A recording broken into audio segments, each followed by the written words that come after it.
Well,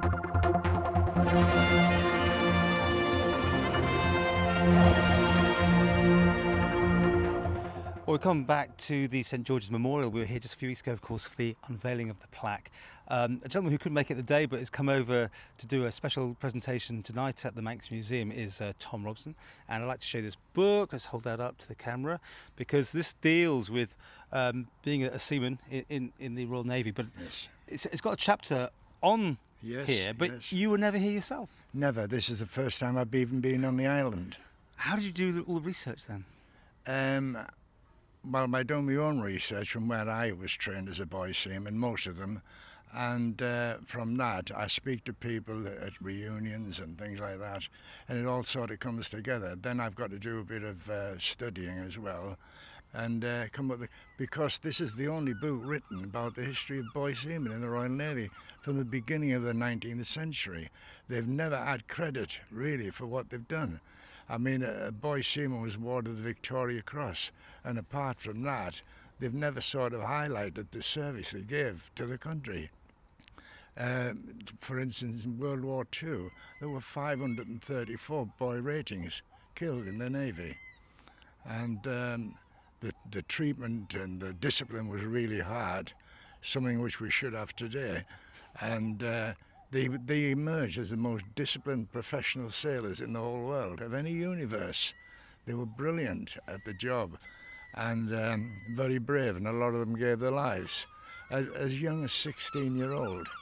In fact, I know you've got some pictures in here of a funeral which took place on the Isle of Man, didn't it? So that's right. A young boy who died of pneumonia. That's right. That shows you the funeral. He died of pneumonia because there was no heating in the establishment. It was Cunningham's camp, of course, wasn't it? That's right. Tense. It used to be a holiday camp, you know. And they had to go there because the 1939, the World War II started, and they were training at two establishments in England, Ganges and St Vincent. So they took them out of there and opened Cunningham's camp. The only difference was they didn't have a mast here. The mast was very much part of a boy seaman's training, and it broke a lot of hearts climbing. Some were brave enough, you know, to do it, but in the end you had to do it. That was how hard the discipline was. And as I say, they were brilliant, and they were a credit to the Navy and the country. And they still are. They still meet at reunions and places like that, and you can tell the pride they have of what they went through. They say it was strong, the discipline, but they're still proud to be clear that they did a boy's service, and that's what it's all about. What do you think to the memorial, be it late in the day, but still going back and remembering these people? I think it wants a bit of broadness to it, because these boys were transferred from other places. They came here as 15-year-olds, and you can imagine how difficult it was for them to go to it. And I don't think the island has shown really how good they were and how brave they were, and you have to show that. They showed cenotaphs and everywhere. Why not a cenotaph on this island? It's the bravest thing that's ever happened on this island, these boys coming here and doing that training. And I think they deserve more credit than what has been shown. Okay, well, that's my personal opinion, because having been a boy seaman myself, I know what it was like. Tell us about your talk tonight, what you're going to be exactly going on about. Well, I do 6 lectures in maritime history, but the main one, of course, is boy service. Yeah. And when people hear it, they get the gist of, you know, how important boy seamen were in the Navy, and they take to it. And when I go do it on cruise ships, people come up to me afterwards, oh, the discipline was stuff. But really, they say to me, that's what we need today, that sort of training, and that will make better citizens and a better country to live in. That's what it's all about, discipline. Okay. It is. Well, it's at the Manx Museum tonight, isn't it? What time, do you know? 7 o'clock. 7 o'clock? Yes. So if people want to go along and hear your talk. Yeah. If not, join you on a cruise line by sounds of it. Yeah, you do quite nicely. Yeah, that, yeah, exactly, yes. Mm-hmm. And I don't think they've got the recognition they deserve. That's all I'm saying. That's the reason I wrote the book, because it wasn't written anywhere.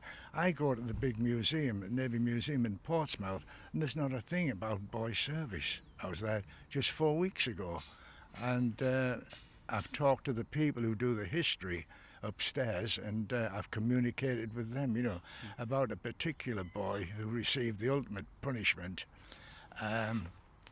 They had an inquiry because the people of England were complaining about the punishment, the flogging of boy seamen, and they did an inquiry for 3 years.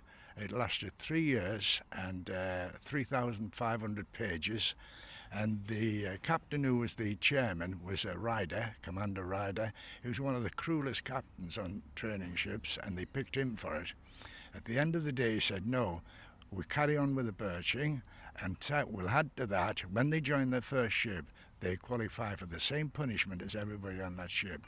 And there was a boy, and he was court-martialed on the Victory, Nelson's ship. After he joined his first ship, he committed a crime. And he was court-martialed at Portsmouth, and he was found guilty. His punishment, he was 16 years of age, 40 lashes, plus 2 years hard labour in a Navy prison. 16-year-old. What did he do for that? Yes, I've been chasing that now for a long, long time, and I found out from the historians at the museum in Portsmouth that they couldn't really put a finger on it. They had reference numbers and everything, but they seemed to think that he'd just more or less gone ashore without permission, something like that, something trivial, and to have punishment like that. Now, we got the 40 lashes on the ship. It was HMS Gladiator, and I found the web page from Nottingham University. I've got the logbook that was recorded that punishment, and I'll show them tonight. And it says 40 lashes in accordance with the court-martial result in Portsmouth. That's on there. Oh, well, fascinating talk, obviously, tonight. I hope lots of people go along and hear. Thank you very much. There's a lot more to it, but it goes on and on forever, But you can imagine how I feel today. I wrote all about that book. It's there, and I've read it, and everything like that. And I'm now standing on the parade ground of that establishment. You can imagine what it feels to me to do that I'm actually here. And I can picture now the parade ground, the camps, and everything like that. So it's been exciting for me, especially. So there we are.